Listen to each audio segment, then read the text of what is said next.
वाक्प्रचारामध्ये शरीराच्या अवयवावर आधारित असणारे वाक्प्रचार आपण घेतोय।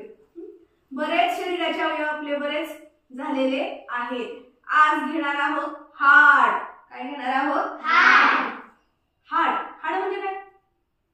हाड आपल्या शरीरातील हाड, शरीरातलं हाड, ज्याच्यामुळे आपण असं ताठ बसू शकतो। हाय का? पाठीचा का नाही का सगळ्यांना? हो, त्यालाच हाड म्हणायचं। काय म्हणायचं? हाड। आपल्या शरीराला आकार येतो या हाडामुळे। हाडच नसती तर आपण असं आळीसारखं झालो असतो, आहे की नाही? पण हाडं आहेत आपल्याला, म्हणून आपल्याला काय आहे? आकार आहे। आणि या हाडांवरती आधारित वाक्प्रचार आपण घेणार आहोत। चला पहिल्यांदा सुरुवात करूया। गमतीशीर वाक्प्रचार आहेत काही काही। हाड हाड करणे। हाड हाड करणे म्हणजे काय? हाड हाड करणे म्हणजे तिरस्कार करणे, तुच्छ लेखणे। बघा काही काही मुलं असतात ती एकमेकांना हाड हाड करतात। हाड हाड करतात म्हणजे काय करतात? तुच्छ लेखतात। दुसऱ्या व्यक्तीला तुच्छ लेखणे। त्याने केलेल्या चुकांमुळे लोक त्याला हाडहाड करत होती। काही काही चुका अशा असतात की ज्या चुका समाजाला मान्य नसतात आणि अशा चुका केलेल्या व्यक्तीला लोकांमध्ये चांगली किंमत नाही, त्याला आदर करत नाही त्या व्यक्तीचा, आणि मग त्याची छिथू होते। काय होते? छिथू होते। आणि त्याच्यामुळे लोक त्याचे हाडहाड करतात। त्याला काय करतात? हाडहाड करणे म्हणजे तिरस्कार करणे, आदर न करणे, तुच्छ लेखणे असा त्याचा अर्थ होतो। पुढे बघूया। हाड गोठणे। हाड गोठणे। गोठणे गोठणे म्हणजे काय रे? गोठणे म्हणजे असं कडक होणे।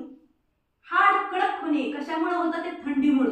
कशामुळे होतं? थंडीमुळे। वाक्प्रचाराचा अर्थ शब्दशः जरी नसला तरी अर्थ असा आपण डोक्यात ठेवू शकतो की थंडीमुळे माझी हाडं गोठली। आपण कधी बर्फाच्या देशात जातो, आपल्याला थंडी वाजते। उदाहरणार्थ आपण काश्मीरला फिरायला गेलो। काश्मीरला फिरायला गेल्यामुळं माझी तर हाडं गोठून गेली। थंडीच्या दिवसामध्ये आपण बाहेर झोपतो। बरेच जण आपल्याकडचे बाहेर झोपतात। आपण म्हणतो रात्री इतकी थंडी पडली होती माझी हाडं गोठली। हाडं गोठली म्हणजे खरंच गोठून बसतात का? बर्फासारखी होतात का? नाही। वाक्प्रचार आहे। वाक्प्रचाराचा अर्थ काय होतो की खूप हाडं गोठून जातात म्हणजे कडक होतात। पुढचा वाक्प्रचार आपण घ्यायचा आहे हाडे खिळखिळी होणे। हाडे खिळखिळी होणे। खूप कष्टामुळे माझी हाडं खिळखिळी झाली। खूप कष्ट करायला लागतात। हाडं खिळखिळी होणे याचा अर्थ असतो शरीराला खूप कष्ट पडणे, आणि त्याच्यामुळे आपण हा वाक्प्रचार वापरतो की हाडं माझी खिळखिळीच झाली। दिवसभर शेतात इतकं काम केलं, दिवसभर शेतात इतकं काम केलं की माझी हाडं खिळखिळी झाली। काम करून करून नुसती माझी हाडं खिळखिळी झाली म्हणजे खूप काम केलं, खूप कष्ट केलं। पुढे बघूया आपण हाडवैर असणे। हाडवैर असणे म्हणजे जुनं शत्रुत्व असणं, जुनं एकमेकांच्या विषयी असणारा द्वेष, जुनी भांडणं असणं। बघा कधी कधी आपल्या शेजाऱ्यांशी आपलं जुनं भांडण असतं, मग आपण म्हणतो पहिल्यापासूनच आमचं हाडवैर आहे। पहिल्यापासूनच आहे। उदाहरणार्थ शेताचे वाद, बांधाचे वाद, कधी कधी असे वाद असतात की ज्या वादांच्यामुळं आपल्या कुटुंबांमध्ये एकमेकांमध्ये शत्रुत्व असतं, आणि या शत्रुत्वामुळं हा वाक्प्रचार आलेला आहे की भावाभावांची भांडणं। हाडवैर असणे। हाडवैर असणे म्हणजे त्या दोघांचं नेहमीच हाडवैर आहे, एकमेकांचं शत्रुत्व आहे किंवा एकमेकांच्या बद्दल द्वेष आहे। हाडवैर असणे म्हणजे जुना शत्रू, जुनं भांडण असणे। पुढे बघूया। हाडाचा वाक्प्रचार आहे हाडाचा। नुसता शब्द आहे हाडाचा म्हणजे काय? हाडाचा म्हणजे आवड असणारा, स्वभाव असणे, आवड असणे, आवड असणे। तो हाडाचा कलाकार आहे। तो हाडाचा कलाकार आहे। हाडाचा आवडतो। हाडाचा कलाकार। कलाकार म्हणजे कला एखादी। हाडाचा कलाकार म्हणजे त्याच्या अंगात आवड असते, त्याच्या अंगामध्ये कला आहे त्या अंगात, म्हणजे तो मुळातच हाडाचा कलाकार आहे। म्हणजे एखादं गाणं छान म्हणत असेल, एखादा जर त्याला विनोद बुद्धी असेल, जर त्याला एखाद्याला व्याख्यान करण्याचा, हाडाचाच कलाकार म्हणतो आपण। मुळातच त्याच्यामध्ये अंगात कला असणे, हडाचा एवढा शब्द तिथे वापरलेला आहे. पुढचा वाक्प्रचार बघूया. हडाची काळे करणे. हडाची काळे करणे म्हणजे काय? अतिशय कष्ट करणे. अतिशय कष्ट करणे, मेहनत करणे. मेहनत करणे. बघा, कधी कधी मुलांना शिकवण्यासाठी त्या वडिलांनी हडाची काढ केली. मुलांना शिकवण्यासाठी त्या वडिलांनी हडाची काढ केली. म्हणजे काय? खूप मेहनत केली. खूप मेहनत केली, खूप कष्ट केले. हडाची काढे करणे, अतिशय कष्ट करणे. आई वडील आपले खूप मेहनत करणारे आहेत. सगळ्यांचेच पालक बघा, सगळ्यांच्या आई वडिलांचं बॅकग्राऊंड बघा, घरची परिस्थिती आठवा. बघा, मेहनत करतात तेव्हा जेवायला मिळतं आपल्या सगळ्यांना. तुम्ही काय, मी काय, मी या शाळेत शिकवते की नाही? माझा पगार बंद झाला तर मला जेवायला मिळणार आहे का? नाही. तुमच्यामुळे मला पगार मिळतो. तसंच तुमच्या पप्पांना शेतात काम केल्यानंतर तुमच्या घरातल्या मेंढ्या, तुमच्या सगळ्यांच्या घरी मेंढ्या आहेत बऱ्याच जणांच्या, मग तुमच्या घरातल्या मेंढ्या आहेत, त्या मेंढ्यांसाठी चरायला नेतात किंवा त्या सगळे शेतात काम करतात. ते सगळं काम करतात म्हणून तुम्ही शिकू शकता. बरोबर आहे का? हो. आई वडिलांनी काम केलं नाही तर तुम्ही शिकाल का? नाही. नाही शिकणार तुम्ही. आई वडील आहात म्हणून तुम्ही शिकू शकता. ते मेहनत करतात, तुम्हाला 4 पैसे आणून देतात, घरामध्ये ते जेवण तयार करतात म्हणून काय होतं? तुम्हाला शाळेत येता येते, तुम्हाला शिकता येते. म्हणून आई वडिलांनी हाडाची काढ केली म्हणून आम्ही शिकलो असं स्वाभिमानानं सांगायचं.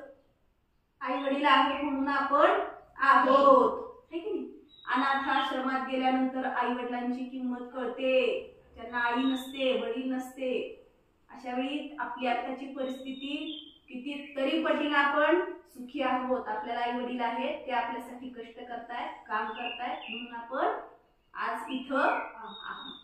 कधी विसरायचं नाही. पुढं हाडात शिरणे. पुढचा वाक्प्रचार आहे हाडात शिरणे. खूप वाईट वाटले, खूप वाईट वाटले. त्याचं बोलणं आज माझ्या हाडात शिरलं. काही मुलं अशी किंवा काही माणसं अशी एकमेकांशी बोलताना प्रचंड त्रास होईल, वेदना होईल अशा पद्धतीने बोलतात. आणि मग आपण ह्या वाक्प्रचार तिथं वापरतो की आज तो असं काही बोलला माझ्याशी की माझ्या ते हाडात शिरलं, मला वाईट वाटेल असं बोल. तुम्ही अजून लहान, तुम्ही मोठं झाल्यानंतर बरेच वाक्प्रचार तुम्हाला आयुष्यात शिकवून जातील बऱ्याच काही गोष्टी. तर असं आहे हाडात शिरणे म्हणजे खूप वाईट पद्धतीनं बोलणे, म्हणजेच त्याचं बोलणं माझ्या हाडात शिरलं, मला वाईट वाटेल असं तो आज बोललेला. हाडा मांसाचा. हाडा मांसाचा म्हणजे जिवंत आणि खराखुरा. त्याचा अर्थ काय होतो? जिवंत आणि खराखुरा म्हणजे काय? हाडा मांसाचा म्हणजे काय? जिवंत आणि खराखुरा. आता जिवंत म्हणजे ज्याच्या अंगामध्ये भावना आहेत, जो खरा माणूस आहे. बघा त्याचा अर्थ मी काय सांगते बघा. बोलत नाही तर करून दाखवतो असा व्यक्ती. नुसता बोलत नाही, बोलगेवढा नाही, नुसता बोल बोल बोल बोलतो, कृती काही नाही, अशी व्यक्ती म्हणजे हाडाचा माणूस. उदाहरणार्थ एवढ्या मोठ्या गर्दीमध्ये तोच एक हाडा माणसाचा माणूस वाटला. एवढ्या मोठ्या गर्दीमध्ये तोच एक हाडा माणसाचा माणूस वाटला म्हणजे काय? त्याच्या अंगात संवेदना होती, तो माणसासारखा वागला, बाकीचे लोक माणसासारखे वागले नाही. उदाहरणार्थ मी तुम्हाला खूप छान उदाहरण सांगते. ऍक्सिडेंट झाला, माणूस प्रचंड जखमी झालाय, खूप जखमी झालाय, तो त्याचं काहीतरी मोडलंय, तो पडलाय खाली, त्याला लागलंय. अशा वेळी बरेच जण नुसती बघ्याची भूमिका करतात.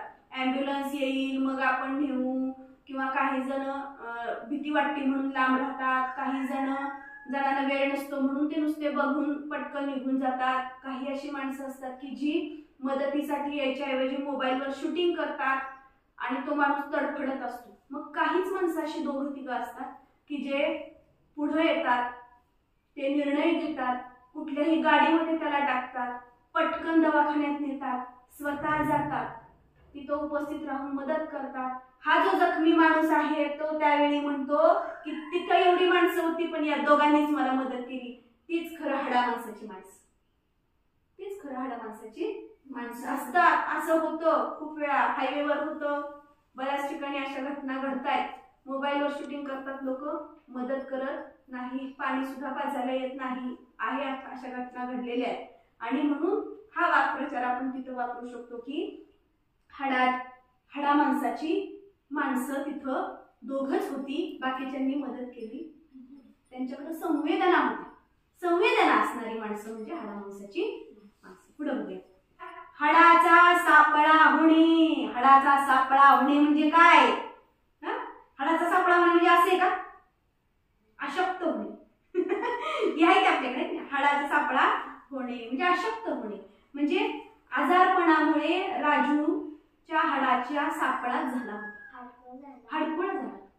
म्हणजे चांगला जो, आता ही पहिल्यापासूनच अशी, तिचं सोडून द्या, ही तरी पण बरी आहे.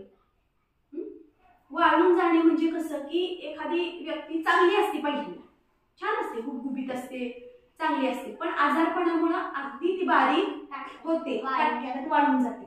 मग आपण म्हणतो हाडाचे, त्याचे पाक हाडाचा सापळा राहिलाय. म्हणजे एखादी व्यक्ती अशी असते की जी आजाराला बळी पडते, खूप शेवटच्या स्टेजला असते आणि मग शरीरात काही राहत नाही, मग आपण म्हणतो की हाडाचा सापळा होणे म्हणजे काय? खूप अशक्त. पुढे बघूया. हाड मोडणे. हाड मोडणे म्हणजे काय? खूप मारामारी होणे,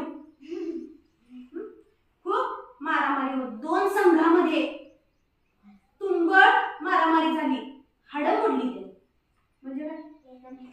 हाडच मोडली म्हणजे लय मारामारी केली, इतकी मारामारी झाली. एखाद्या ठिकाणी दंगल होते किंवा एखाद्या ठिकाणी मोठ्या मॉब मध्ये भांडणं होतात, अशा ठिकाणी आपण हा वाक्प्रचार वापरू शकतो की हाड मोडली, हाड मोडेपर्यंत हाणले. अजून एक तशाच अर्थाचं हाडूक मोडणी, तसंच आहे वाक्प्रचार. हाडूक मोडणी काय? हाडूक मोडणी म्हणजे चोराला असं पकडलं, त्याचं हाडूकच मोडलं. पोलिसांनी चोराला पकडलं आणि त्याचं हाडूकच मोडलं म्हणजे काय? असं पोलिसांनी हाणलं का नाही की हाडच मोडलं. हाडूक मोडणे म्हणजे खूप मारलं. अगदी प्रत्यक्षात हाड मोडेल असं नाही, पण हाड मोडस्तोवर हाणले म्हणजे खूप मारलं. ठीक आहे, म्हणजे हाडूक मोडणे हा पण अर्थ तसाच होणे किंवा हाड मोडणे असा अर्थ. हाडाचे मांस करणे. हाडाचे मांस करणे म्हणजे काय?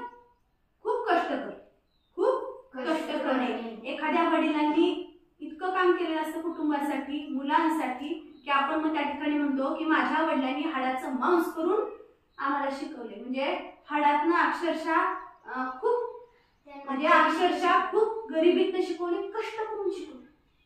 गरीब म्हणजे कष्ट आलंच तिथे, ज्या ठिकाणी गरिबी आहे त्या ठिकाणी काम केल्याशिवाय पर्याय नाही. मग त्या वडिलांसाठी वाक्य की हाडाचे मांस करणे, हाडाची काढे करणे म्हणजे खूप कष्ट करणे. अशा प्रकारे आज आपण हाड या शब्दावरती आधारित असणारे वाक्प्रचार शिकले. त्याचबरोबर आज आपल्याला अशी काही उदाहरणं ऐकायला मिळालेली आहेत की ज्याच्यातून आपल्या कृतीमध्ये, वर्तनामध्ये सुधारणा होणार नक्कीच आहे. सगळ्यांनी कष्ट करायचं. आपण कष्ट करणाऱ्या वडिलांची मुलं आहोत, बरोबर आहे? हो.